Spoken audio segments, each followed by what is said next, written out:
I'm losing workers left, right and centre that I overseas because people here just haven't had the opportunity to get into housing due to prices. And I mean, I'm great, the place has gone up, I've made a shit load, but it's not helping our younger people.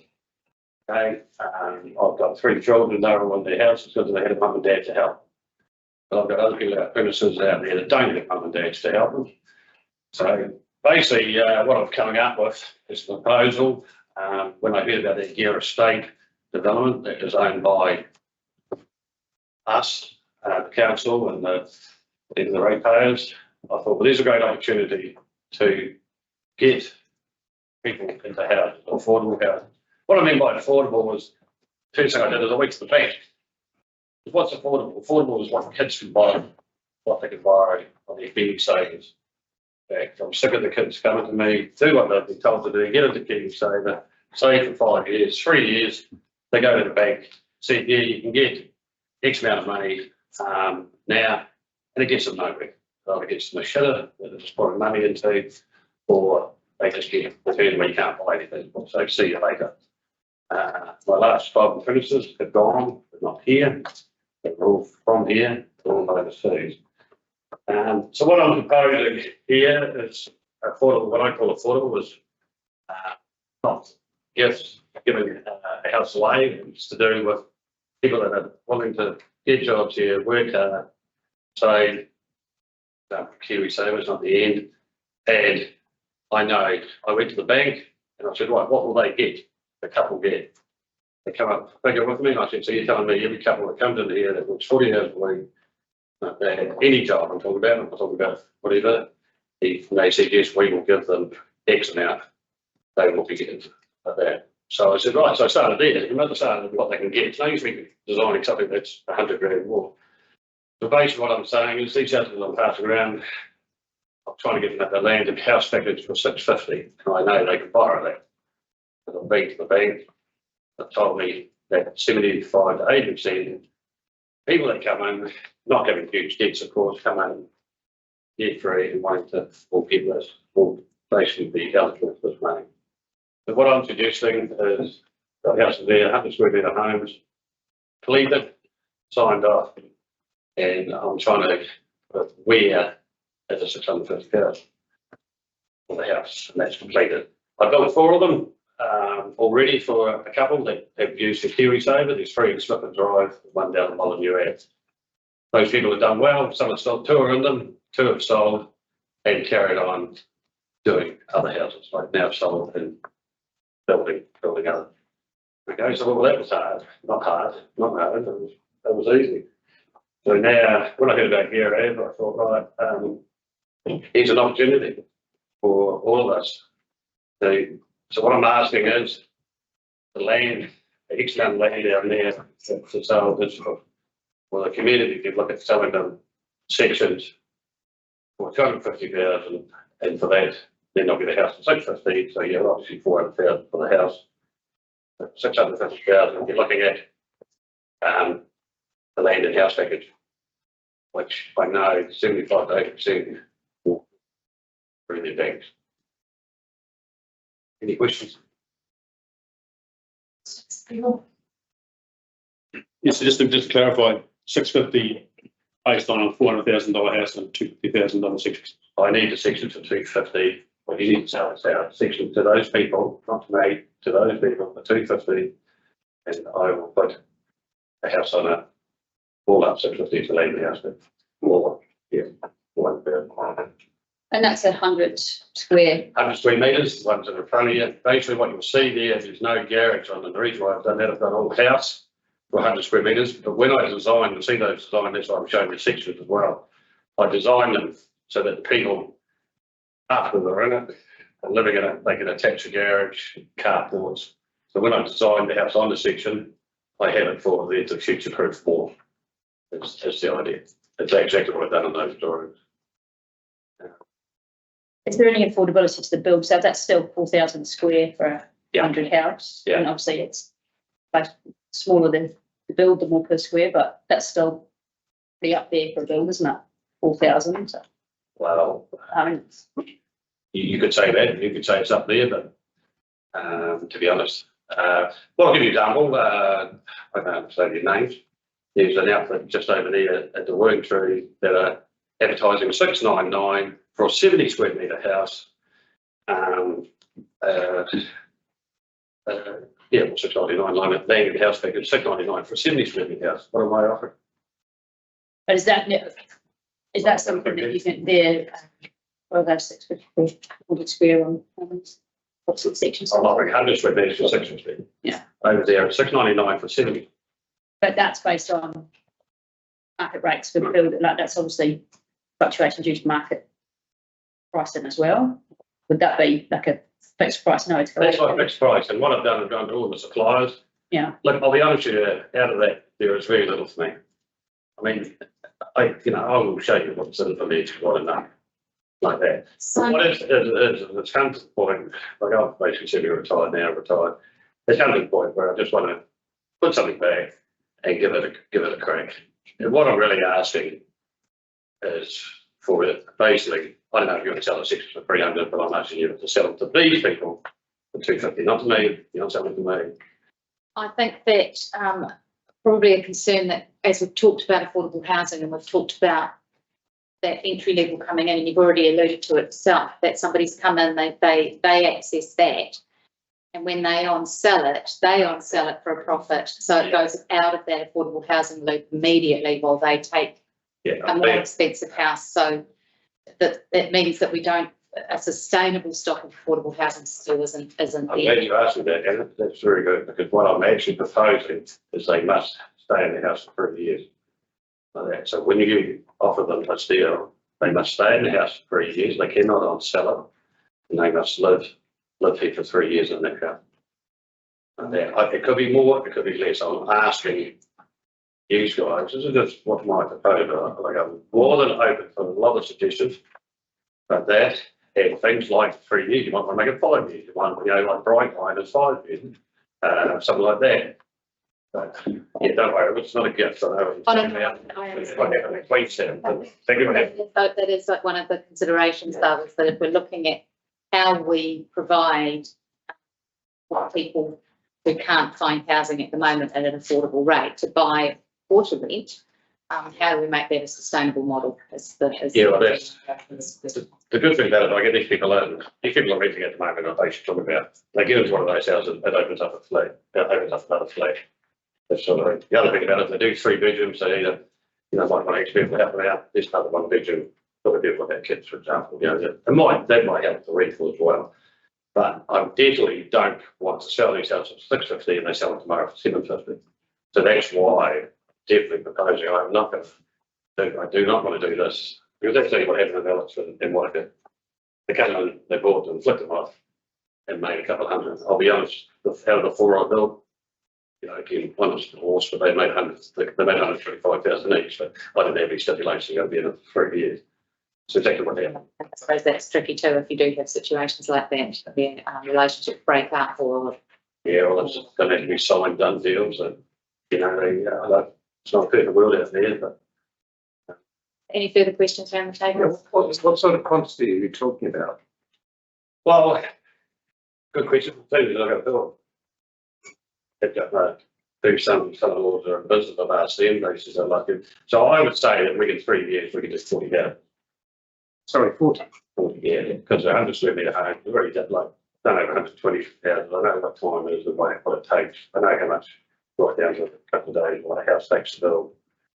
And they aren't, because they are small houses, that sort of thing. We're looking at about, we were like, one of those, for example, to do 3 at a time. Each partnership to do 3 at a time. Just then, in terms of the affordable housing comment, not so much Galen's proposal, but we often hear of those Queenstown situations where people supposedly profit. But if you talk to the Queenstown Affordable Housing Trust, they were limited in number, generally down to marriage breakups. Yeah. And we've got a massive problem here. We shouldn't be living perfect, getting the way of good. Oh no, There's no perfect. that wasn't by. I know.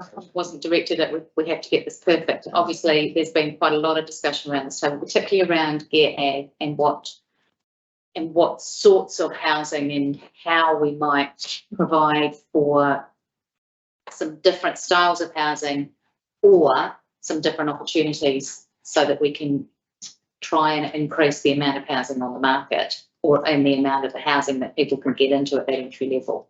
Sorry, Cheryl.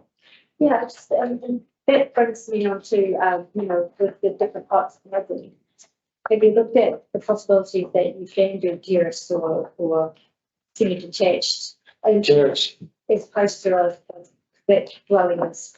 Terrace houses or two-story just below the budget, but a single-story house is so much cheaper to build cost-wise.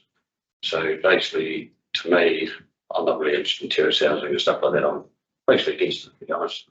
To me, I always just like people to have their own pad, old school, have their little 300 square metre section. They ain't quarter acre my day, but 300 square metre section, boom, that's it. They own it, the title, the title that it's theirs. And yeah, that's really all I'm interested in.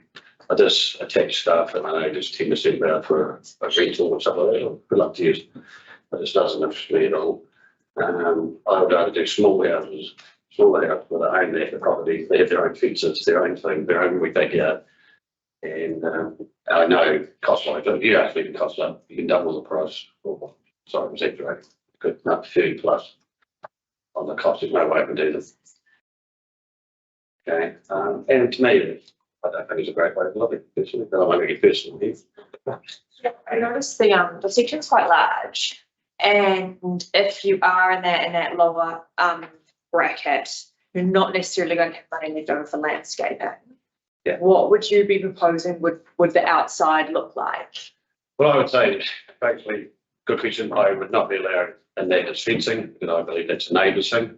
Can if you think you've got neighbours, you start to cost. So why would I get involved in that? I think it's just something. They are small sections, so you're only going to have a patch of grass and a bit of concrete. And to be honest, all I do is with the driveways, I would allow, say, 30 square metres of driveway, 40 square metres of driveway. But that's all you need for the same bloody, it's small. Like that. And then basically all we do is flatten off the sections and like we don't leave big dirt or anything like that. It's scraped off. And the rest is up to them. I think, yeah, at the end of the day, if these people are interested, I'll do something about it. Yes, yeah, I bet, but I'm not allowed for landscaping, I'm not allowed for fencing. It's okay. And I know it's not, you've said that you are not building terrace houses, but my understanding is that the land is the expensive part. Right. So if we go into medium density, we can put more houses and therefore we've got a greater supply for the demand, therefore prices are lower. So what would you say? Because I personally think it's quite a large section and the day and age section of Cromwell. Yeah, I mean, Well, low now. I'm just asking for 300 square metre sections. That's that's all I need. To put 100 square metres, I need 250, I need 40%. I can only build 40%. So you give me 250 square metre sections, it won't work. Not me. If you give these people 250 square metre sections, that's okay. Well, if you work it out, 100 square metres a house, there's only 150 square metres a section. I'm laying about 40 square metres of concrete. There's not a lot left. So that's going to make it affordable. That's to make it full, that's why. And there's a stepping stone for them too. This is like an introductory, don't like the way I look at it. This is getting people to stay here. We're basically admitting themselves in 3 years to stay here for 5 years, whatever you want to come up with. It's not about what I want. I'm just putting it to you, sorry, language, but I'm just putting it to you that we can do that. And the thing is, I went to the bank first and started there. I didn't start this way while I'm going up. But we'll get up at 750. I've gone to the bank and actually asked, what's the use of me coming up at 750 now and I get 650? This is what I hear all the time. Hey, I'm gonna wrap it up here. Thank you very much for your time, and you've added something that we can continue a conversation about as we are working on our thinking around the area. So I appreciate that. I think everyone's had their opportunity to ask questions, and I think we're quite fair on what it is that you are hoping for, which is that sections are released at that pricing to allow people Yeah, well, basically, build that. these guys, if you want to get back to me, I can do more homework and get people that I know that probably asking, I've got probably a dozen people that are interested. And I can tell them to go and talk to the banks and come back. It's up to you, so I'll interview on more, so I get it. Yeah, Yeah. thank you very much, Gavin, for your I'm time. gonna say, thank you. Cheers. Yeah, thank you. That takes us to page 7 of your agenda and the minutes. Our last meeting.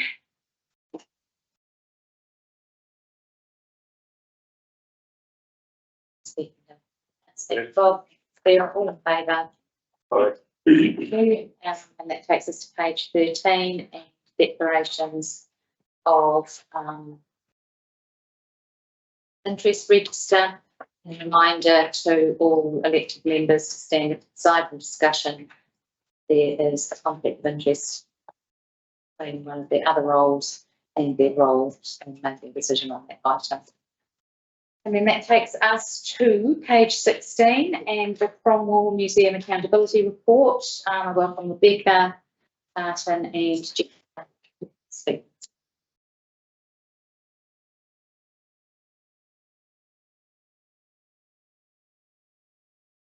Good afternoon, everybody. Thank you. So today is the annual report and accountability report from Cromwell Museum. As part of our relationship agreement with them, we asked them to come and talk to us on an annual basis just to give us an overview of how the museum is going and that is what today is all about. So we've attached to my report, I was just reminding you that we have a service level agreement with the Cromwell Museum that was increased to 40,000. The financial contribution was raised to $40,000 as part of the 21 to 31 long-term plan.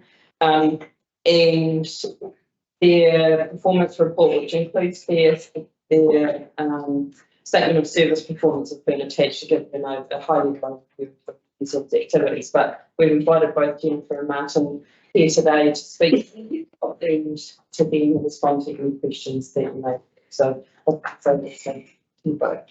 Actually, and good afternoon, everybody. It's good to be here again. Just before I start, it's worth reflecting on the fact that this deed of trust was signed almost 9 years ago, setting up the museum. I know because Neil was there at the time, and back in 2015.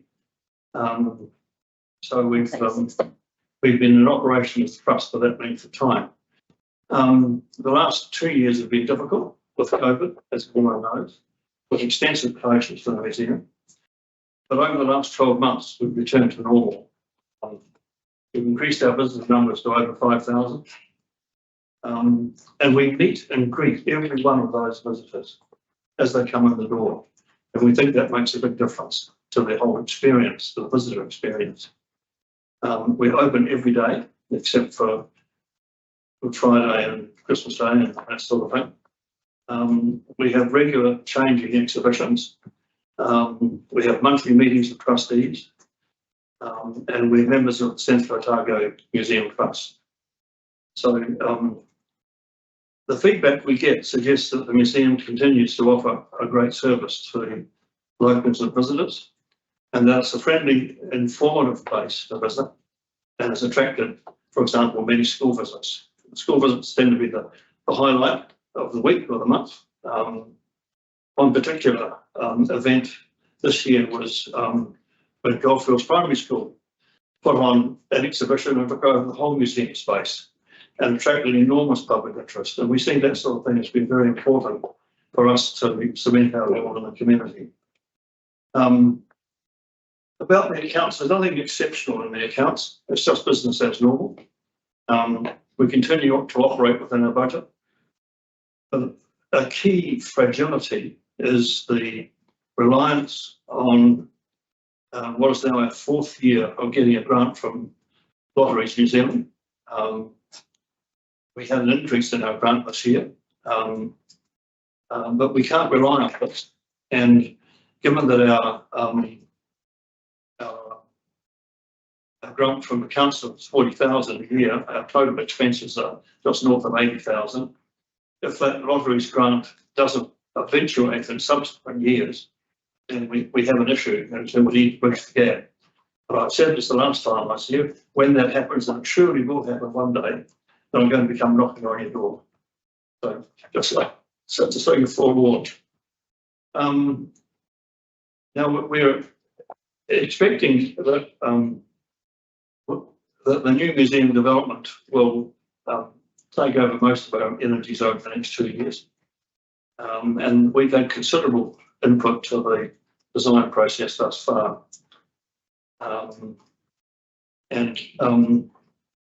We're expecting this to increase on assuming that the project proceeds as it's originally planned. Much of this work falls on Jennifer's shoulders. It has fallen on Jennifer's shoulders in terms of dealing directly with the architects. And if and when the museum development takes place, then we are concerned that there are going to be additional costs to be borne by the museum as a result of the new development and development of new displays and new exhibitions. Now, Jennifer's funded from the council for the day-to-day operations of the museum, not for work over and above that. So I guess what I'm saying is that that's all our budget allows for. Anything that we get over our grant from the council, we can spend on new displays, which we have done. We've been very successful in applying for grants up until date. But there'll come a time when grant income is becoming much harder to acquire as well these days. Everyone's competing for it, and the amounts granted tend to be smaller now. So I'm just sort of outlining what I see as a future issue for you. We're very confident about the future. We have plans for next year for the current museum space anyway, which we'll be proceeding with. But I just want the community board to be in a position, I guess, to respond appropriately when the project gets underway, so that there can be a discussion initiated with the trustees through myself about the additional cost to be borne by the museum to actually get the show on the road. And this may well be an additional contracted resource to work with Jennifer to follow through on that, perhaps for 1, perhaps for 2 years. So thank you for hearing what I've got to say. I'm going to ask Jennifer to make a few comments and then happy to answer any questions. Thank you, Mark. Kia ora. Thank you very much for your continued support of the Cromwell Museum. Recently, I have been visiting a lot of the museums in the district as part of the Central Museums Trust, Central Otago Museums Trust. And I'm really aware how difficult it is for museums to operate on very limited budgets. In fact, some are even operating on zero budgets, and the amazing job and work that they're achieving despite this. So, I'm very aware and very grateful that you're continuing to support us. So from my perspective, the Cromwell Museum will continue to upgrade its new displays in the forthcoming year. And I guess the priority is to keep the museum vibrant and the collection research progressing, and also our presentation of heritage to our local community and visitors. So I think that's really what we're going to be focusing on in the very near future, over and above whatever may develop from the new museum project. Thank you. I just had 2 things to add that I forgot to mention. One was that the museum has had a great year, and that I was able to attend a planning meeting with the board, attended a couple of events that they've had in meetings as time allows. And I just wanted to thank the board for the ongoing commitment to running the museum, because it is a lovely facility that we have here in Colin. Thank you. Myself, my school's taken over the museum a couple of years in a row, and we've been really grateful for that partnership and that opportunity to display the work that our students do that have been related to our place, and to have the rest of the community have the opportunity to see it. So we are really grateful for those partnerships and your commitment to maintaining those partnerships in our community. And as the liaison who sits on the Museum Trust, I'm always impressed by your ability to get grant funding, and I know how challenging it is. But you certainly obviously have the knack for those applications, because I'm always impressed by how you manage to keep those funding streams going, but also with the level of change that you manage to keep going on in the space, that your displays and exhibitions are constantly evolving, which is a really big thing to do with a mostly volunteer force behind you. So well done. Anybody else got something they want to discuss? Yeah, I just want to make an observation. Thank you, Martin, for pointing out my involvement. Perhaps it is. Thank you. I think the key thing for me is that, I was involved back when it was set up. One of the challenging things that we had to do over the years, when you go back to the museum, was run by the Golden Early people for many years, and on the sale of a bigger oil in a rag, and the cost is absolutely nothing. To where we are today is a far cry, but I want to acknowledge your undying commitment, and also to Lake Mackay for actually making it happen. I know there's a lot of volunteers that work hard, and Jennifer, I know for a fact that what they might pay you is but a minor amount for the work that you put in. That's the sort of person that you are. So yeah, just an opportunity to recognise that and acknowledge, keep up the good work, and you're not going anywhere. Thank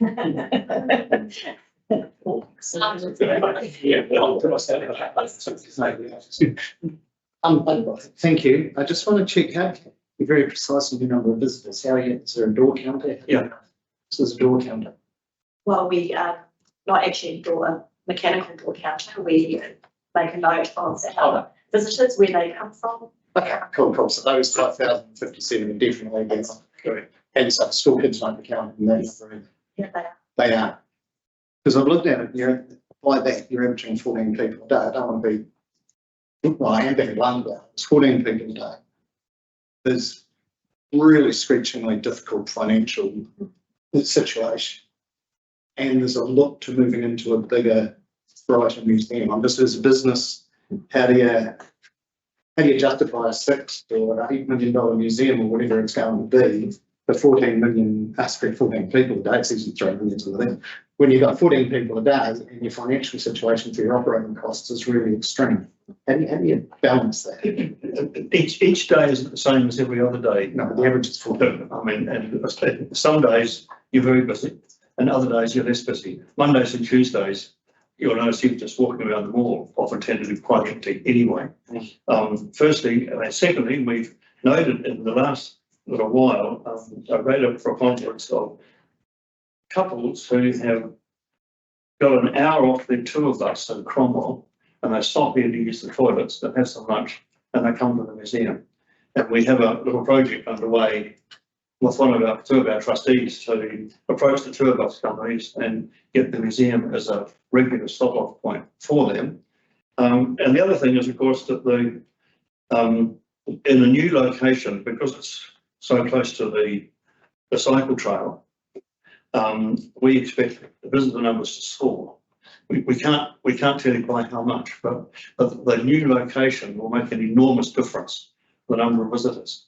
So yeah, to get back to your original question, I've always suspicioned of averages, okay, but peak days we might have 30 or 40 visitors through, and on quieter days we might have less than a dozen through.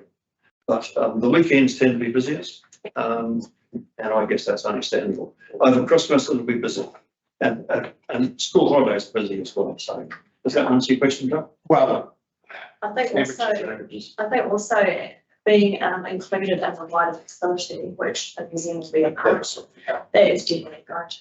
how much do you expect the running costs, if any, in the new building to increase? Well, that's something we haven't been involved in those discussions. So Yeah, no, but we're very pleased to take part.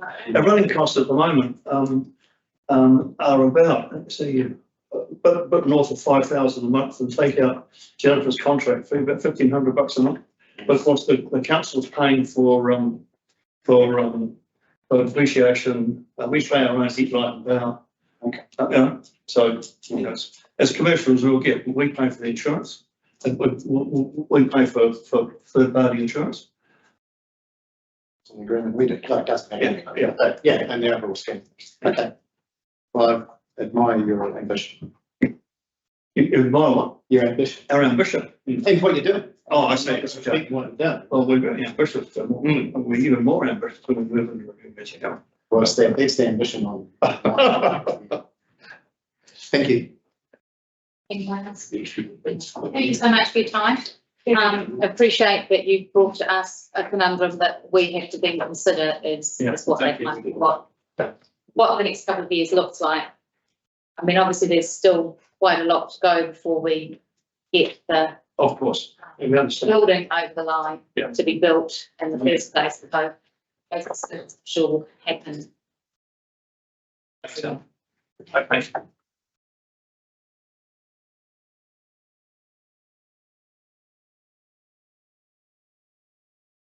That takes us to page 30. Oh, sorry. Sorry. Page there. That takes us back to page 16 and the motion, the recommendation that the report be received. Can I have a mover and a second, please? Thank you, Sarah. Thank you, Cheryl. All in favour? Carried. Now that takes us to page 32, to the Cromwell financial report for the period ending the 30th of September 2023. And Susan, welcome. Take the report, it's been read. It's only a few months into the financial year, so to toward here. Interest, we're seeing the higher interest rates come through in your revenue, also impacts on the expense side of things. We haven't had any realisation from land sales and therefore kind of the cost. So that's a timing issue at the moment.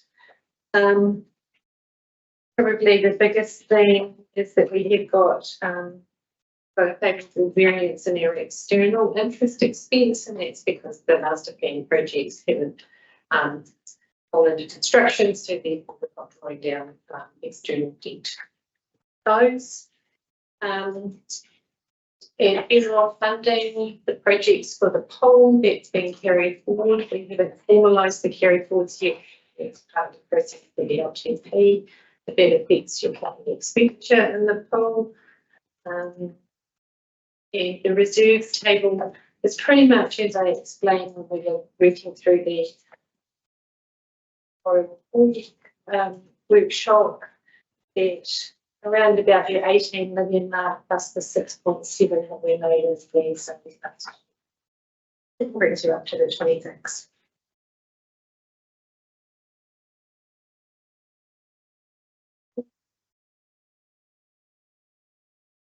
Questions? Neil? So we've got no property that's been developed that's able to be sold at this stage. Everything's sold from land sales point of view. Just talking to Gareth, I think he expects something this year. And so on page 33 of the agenda, it says the higher surplus in reserves due to land sales and increasing market interest rates are driving this favourable variance. That's from a revenue point of view. That's my reading. That's good. Then when I get down into the expenditure on page 34, internal interest expenses have an unfavourable variance of 59k. What are we borrowing that's going to drive that or missing something? You must have some internal loading having actually it's probably a deficit account, something like the swimming pool. If it's deficit account, we'll have an internal interest rate. Yeah, so we're charging ourselves interest. Yes. Right. Yep. Okay, cool. We should charge ourselves interest. That's part of the financial strategy, so it's across, so any deficit account, I understand that. even though you're in reserve, overall in reserve account, you will get charged that interest rate. Yeah, I understand. And my last question is the Lowburn Hall Playground project is waiting feedback from the community. Have we asked them yet? Yeah, billion pounds. Yes. I think it's the memo from the whole committee. Right, let's go. I'm done. I've got Gareth here to answer your question about land sales. Oh, yeah. Someone get them back and say. If in the income side of things, it says currently no subdivisions ready for sale in Cromwell, so we have no land for sale at all. So we've got the balance of Cemetery Road for That's what I sale. thought. Yeah, which is an additional 5 lots. Yeah. Right, so we have, so well, it's actually not, there's no subdivisions ready for sale, just haven't been sold yet. Yeah. Okay, cool, that's right. Just They're all the lots down the, is it the, So that's where we did the slight boundary adjustment to straighten off the lots. yeah. So they're all in a row around Turf and Crescent. Correct. Yeah. so they are ready for sale, just not sold. So I kind of wanted to formalise the process, have the boundary adjustments done, and then go. out Yeah, there. that's right. That's not a criticism, just was I thought there were some sections on it, the ones I was looking at. Yeah. Sorry, Gareth, did you say they are for sale? They will be, yeah. They will be. Yeah. So there have been some interest already, but we kind of want to formalise the paperwork first. Yeah. And then go to market.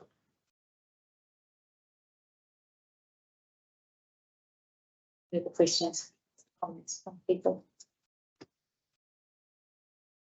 Let's back to page 32 and the recommendation that the report be received, and the mover and seconder. Bob, thank you, Mary, all in favour? Aye. That takes us to page 37 and the news report. Thank you very much, Madam Chair. Lovely to see you all today. I've read this the last 3 community boards I've been at, so it's becoming a bit like Groundhog Day or Halloween, happening 3 days in a row. So I started putting together the draft budgets for the first consideration for next year's LTP, and we don't have the anticipated next annual residential rates rise yet, but I know from indications and from talking to other mayors around the country that we'll be about 20% at this stage, and can be assured that's the starting number. It's always far higher than what it winds up being, but when we've got other councils, you know, there's numbers being bandied around in the mid-30s by some. We've got general inflation like everybody else, build inflation, the cost per square metre just keeps going up, and we build a lot of stuff. 3 waters, which we now know that we're going to be keeping, we just don't know how. And that in itself could be greater than 10% in its own. Bridge issues, at the moment, we're looking at 3% rates or 2.5 to 3% rates rises over 5 years, but that's depending on what we keep Shane Jones happy in New Zealand Transport Agency funding. We've got really significant audit fees, increased power costs, insurance depreciation, and lots more. So we've got a whole lot of stuff that we don't have a choice about whether we pay or not coming our way. We'll look at means of lessening it, and there needs to be balance in doing that. I'm not in favour personally of making tomorrow pay for today by not funding depreciation where it's needed to be funded, or throwing out good investments for the sake of long-term gain. We need to look at asset sales, how many proceeds are applied, and we'll be looking at a governance restructure to increase efficiency potentially.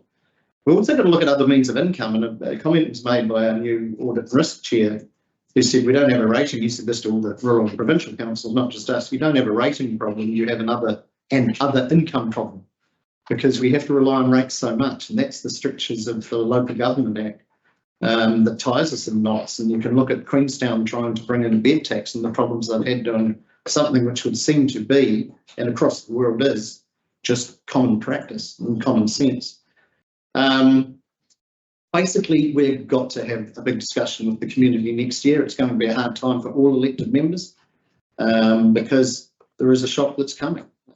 I note that currently CODC is at the top of the bottom third of councils across the country for average residential rates. We have one of the lowest debt burdens across the country too. So we're in a better starting point than many. And as I say, we're not alone in this. You're seeing Wellington and Auckland looking to sell their shares, you know, in the airports and so forth, to try to lessen these impacts. And not for a moment do councillors and myself not know that households, farms, businesses are already struggling with their own budgets, and the last thing they need is a significant impact. But also don't think it's right of me or council as a whole to not give people a general warning that there's a bump coming, quite a big bump. part of the issue that I talked about there was the inability to find other ways to get funding into councils, and that's part of, a small part of the Future for Local Government review. You'll recall earlier this year, the Future for Local Government panel produced its report. It had 17 recommendations, and then it was disbanded. So what happens next? LGNZ created an advisory board that I sit on, and there's been 2 Hui and Wellington for elected members in general. So 120 came to the first one and 200 to the second, that have endeavoured to take the second 17 recommendations and get them into a consensus of most councils, where we can go to the new government and go, well, here's the directions of that we feel we need to go. Councillor Tamarali's given a great deal of support in that space as well, looking at Future for Local Government stuff on behalf of the council. There's a special general meeting of LGNZ in early December to look at progress on this work. Also done quite a bit of preliminary thinking about next year's representation review. So it's just time to raise that in people's minds. Doesn't affect boards perhaps as much as councils. It's mandated to roll around every 6 years. Can be done at closer intervals. I don't think CODC ever has, but we can if we want. Am I right, Neil? I don't want to make you feel as a historian, but it is an opportunity to look at our government structures and within the law, change them if we think there's better ways to do things. I mean, we're quite rigidly in our lane with what local government act leads us to do.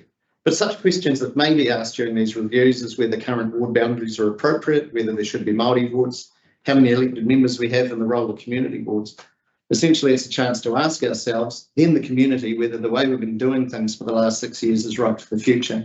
So by way of example, the last one we had, the changes that were made were removing the distinction between the Alexandra and Ernstwell and Mingahariki wards. So down in Vincent, yeah, the Vincent ward, but it had 2 separate wards. So we got rid of that last time, and we increased the number of Cromwell councils by 1 due to population growth. So that has to be done by, Wayne, is it October next year? Something like that. So we'll work our way through. And of course, keep the boards informed along the way. I attended the dedication of the Cromwell Sports mural on a very windy and cold Sunday afternoon. But despite the challenges, it was a really good turnout. And it was a great recognition and celebration of the diversity that Cromwell now enjoys. Not council related, but I attended a performance by Whitamako Black and Domain Thompson. It was just a great venue. I'd never been to a gig up there. It was excellent. So another crown or a diamond in Cromwell's tourism crown. And I'm pleased to see the Cromwell business breakfast meetings have moved back to a business format. Well, a business format's been added. I'm not sure if the afternoon one's been cut out. I haven't been able to make it yet, but the next one, if members wish to go, and I will be there, is 6th of December, so next Wednesday at the Black Rabbit at 7:30 a.m. And that, Madam Chair, is me. Happy to take questions. I'm happier not to, but I'm happy to. Has anybody got a question for Tim? Yeah, I guess it's in part could be interpreted as a statement, but I think there's a key message that you're giving, Tim, about the rates rises coming and what the incoming shareholder and risk has said. Do you think that we need to really front run that and getting it out there loud and clear to people so they can start thinking about what it actually means to them? Yeah, absolutely. And that's why I've been doing this at each board. That's been picked up on by the press and by Southland Times and CO News columns last week, both had that in it. So it's a flag raise that because there's going to have to be really hard discussions with the community, and the community needs to start thinking about. You know, the last 2 LTPs that I've led have been all about what are we going to build? What are we going to do? More hall, waste treatment plants, all these things. Some we have to, some we want to. This time, I think in order to lower the impact of what's happening, we're going to have to have a conversation about what we're going to do without. What are the services we now offer? The line between wants and needs is now shifted because of these impacts of the costs that we can't avoid. So are there some things that we can avoid that we need to actually go to ourselves as a community and say, do we really need to do that? Do we really need to earthquake strengthen that building? It's not being used a lot, and so forth. So those are I think it would be totally wrong to give the community an indication if they come to us with your grand plan for sparkly things, because they're probably not going to be able to happen. But in the meantime, have a think about the things you've got that we don't use a lot. You might be asking whether we need to keep doing it. It's going to be tough.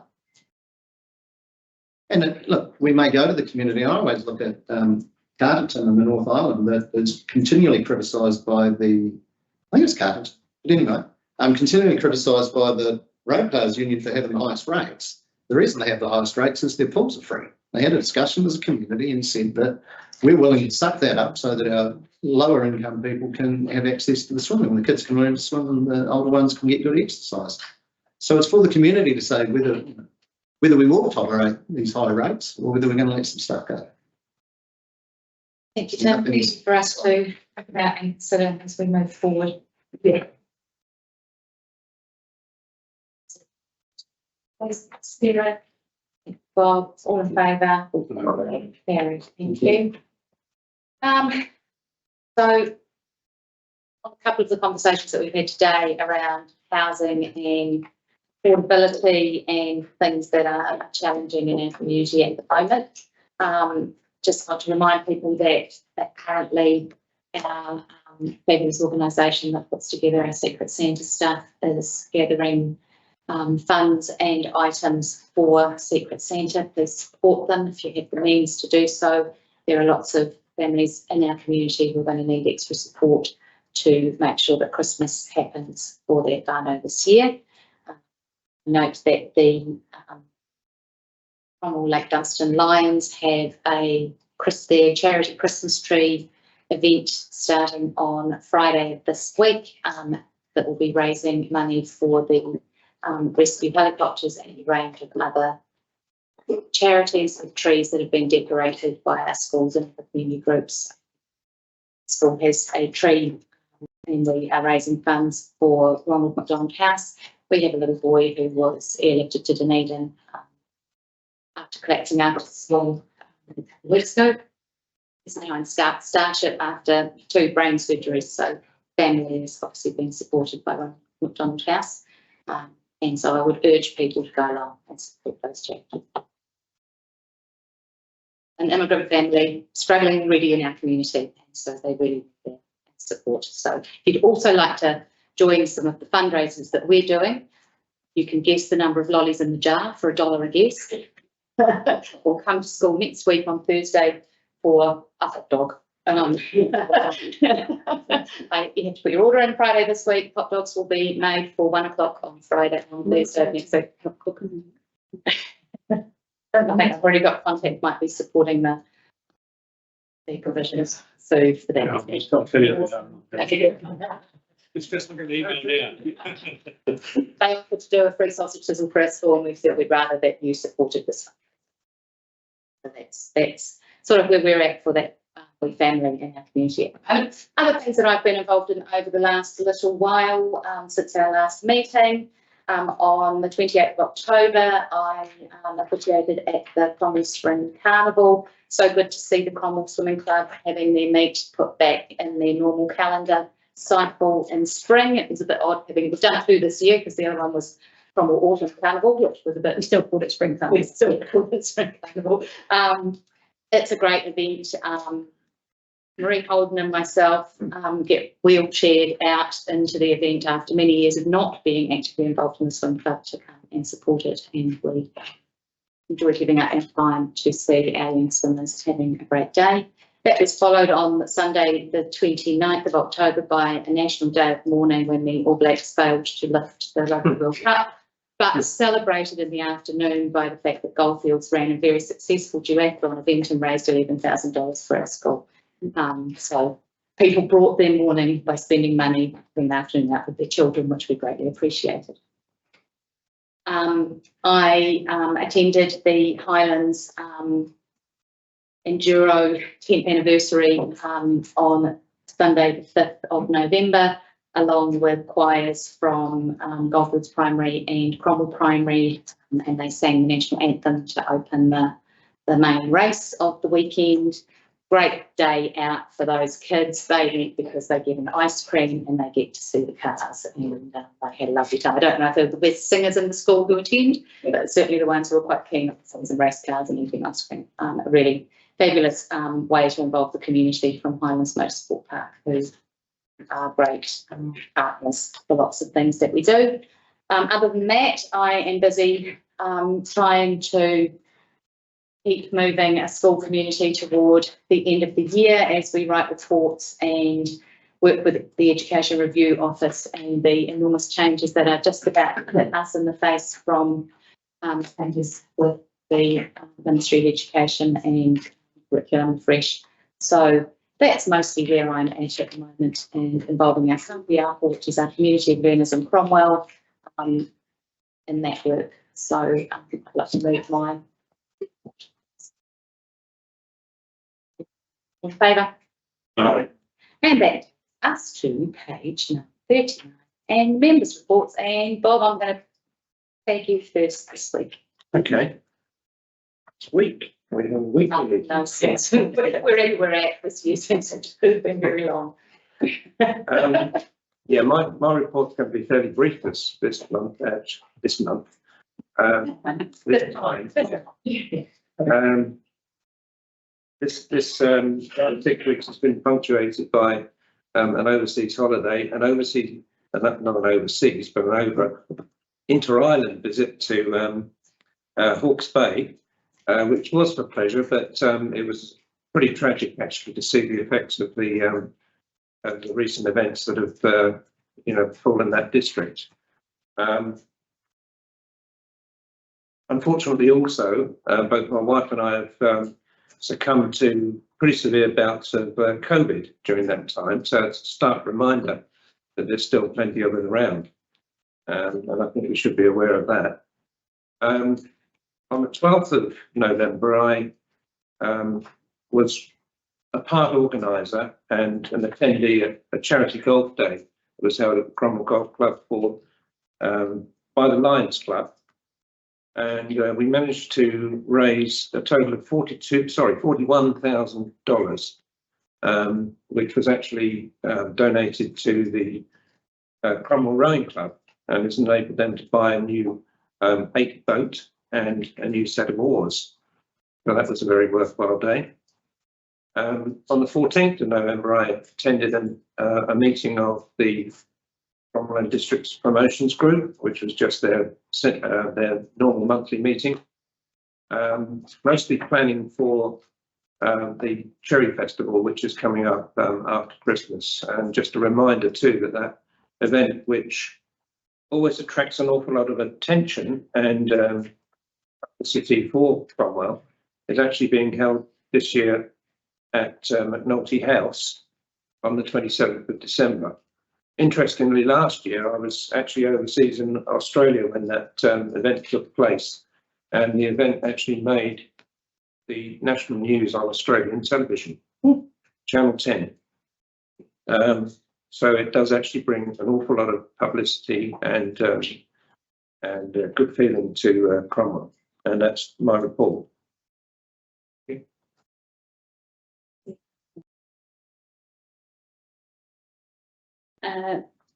Rather busy month, to say the least. Going back as far as 21st of October with CODC meeting, but Cheryl always does a bit of justice than I will, so I'll let her give us the ins and outs of what we discussed there.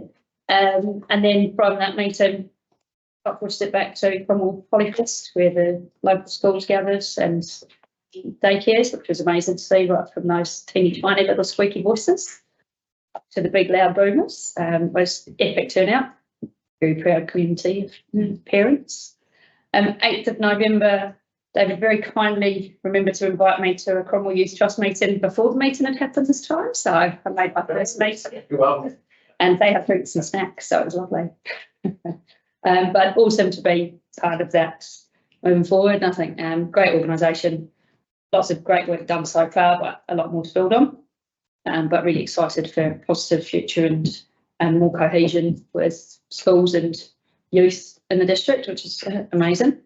12th of November, also attended the mural unveiling, and I didn't say that cold, it's windy, but it's out the street and it's always like that. That was a balmy day. But amazing, the mural itself is amazing. It's made that building look a hell of a lot better for a start, but really cool to see the community that was there. And just the excitement about it, wasn't it? Just the integration, which is And seeing the people who were painted. yeah, and so many of them there actually in real life. And to be fair, having them stand in front of the painting, it was quite good. You could tell who was who. So not a bad mural. But it did make me think that it's a really nice thing to do, but won't it be nice when, I wonder how many years it will be before we have to not do that, to recognise that we do have different communities because we are all one. So while it's nice, it still reflects that we're not one community yet, but really positive steps from local communities and people involved in that moving forward. 15th of November, I attended the Dunstan Triathlon, which we held here. Great turnout. Excellent results from our local schools. Cromwell put on the show. Good day.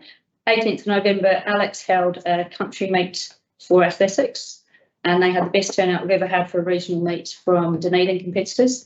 And they came up, and David and Gordy, their feedback was Molyneux Park was the best grass field they had ever seen, and the facilities were beyond exceptional.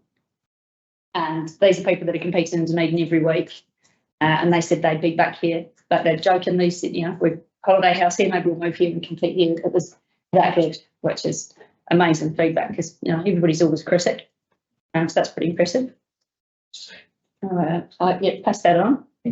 Junior Rugby Club held a row game on the 19th of November, which seems really well supported. Cool to see the community out there and raising money for local clubs to be a bit more self-sustainable. And thanks to the Webbs for opening the orchard. Great day. Oops, I think my phone thought it'd been stolen, the amount of steps I've done by lunchtime. Can confirm not a good idea to do with 2 5-year-old girls who just want to sing their way around the orchard. 22nd of November, I attended the Shaping Our Future workshop that Rebecca and her team have been facilitating. That was really interesting. I'm privileged to be allowed to attend as an elected member. I know the doors weren't always open necessarily for that conversation to be across all platforms and quite so cohesively. So I thought it was a really good, positive day. Heaps came out of that. And finally, on Sunday, had one of the best feeds of the year at the elected members' lunch over at the Packing Shed. Beautiful venue, awesome weather. Company was all right. Wine was lovely. That's me. Mentioned that, yes, it was good. Yeah. I didn't go to the lunch. Sorry. No, Bloody good. too many family things happening, unfortunately, but that was all right. 20th of October, we had a council meeting. I'll pick up a couple of things and leave the rest for Cheryl. She can kick me out for them.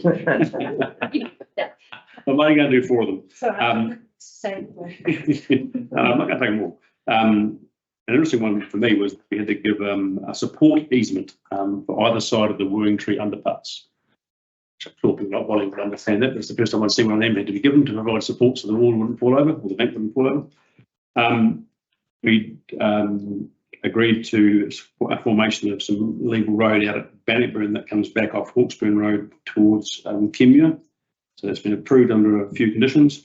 Plan change 18, which was the industrial plan change for Cromwell, was ratified by council, and that has been notified. Not sure when the appeal period closes, but it can't be far away. It's 30 days, 30 working days, or 30 days? Working. So that comes off. Another thing that we reviewed and revised and approved the new register of delegations. Nothing to do. I left some stuff, sure. 26th of October, I went along to Cromwell's Hidden Threads at the Cromwell Museum, which was a night to explore and understand the Cromwell history, and in particular the positive impact that Chinese immigrants made. Denise Ning from the Chinese community who lives now in Gibson was there to talk about the part that the Chinese community is having in that going forward. But if you get a chance to go along to that display, it's well worth having a look. And when you go to these things, it's quite amazing how you find out who you went to school with. Both can remember, anyway. She looks a damn sight younger than I do, I can tell you. 3rd of November, I was in Wellington with my fire brigade hat on for the annual United Fire Brigades Association conference.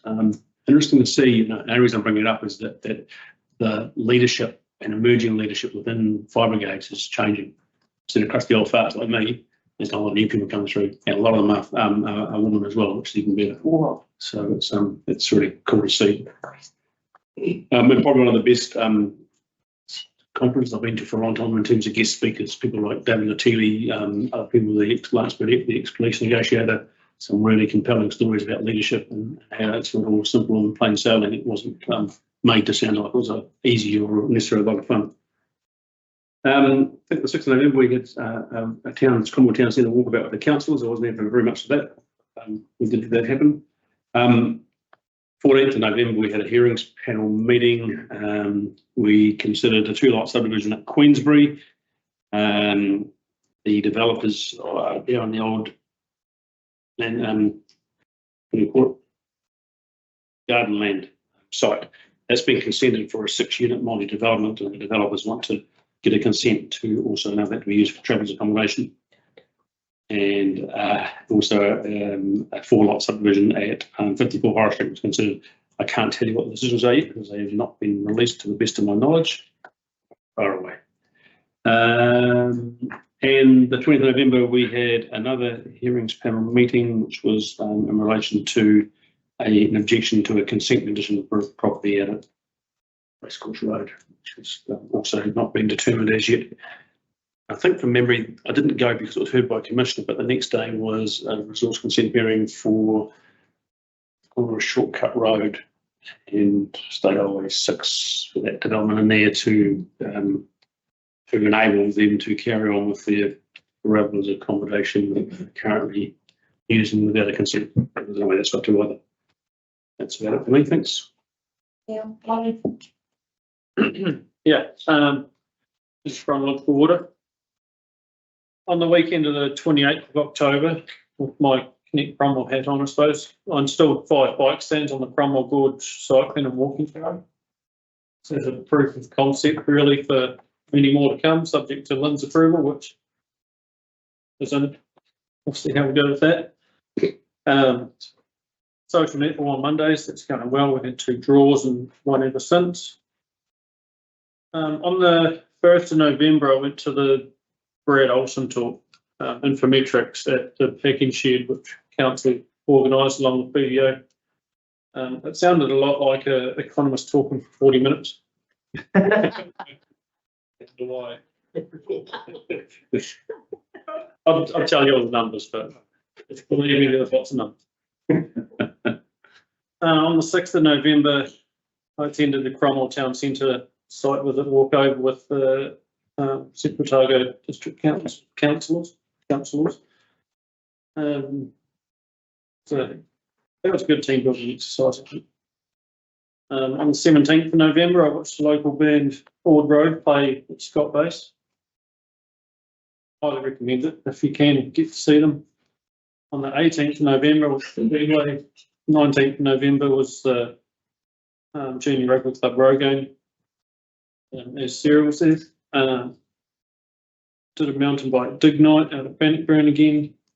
And then, yeah, on Sunday, I went to the elected members' Christmas lunch at the packing shed, which was fantastic.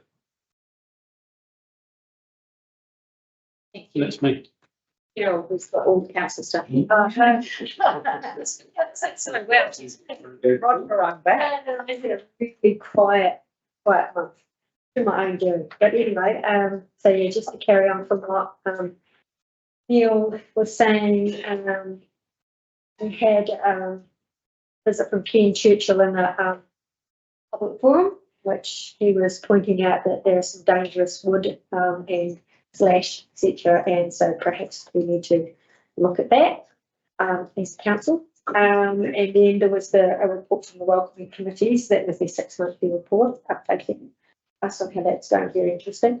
Update on the wastewater compliance issue, which is just ongoing. We get that every month.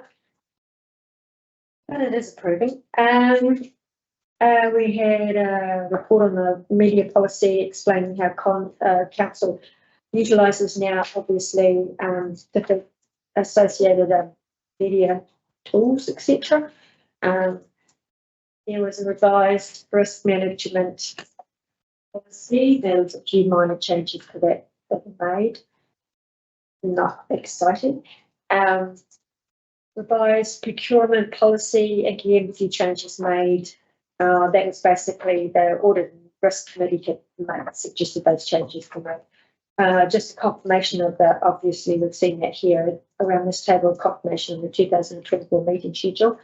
I also attended the walk around Cromwell, the town centre, which is good to have community board members and councillors there.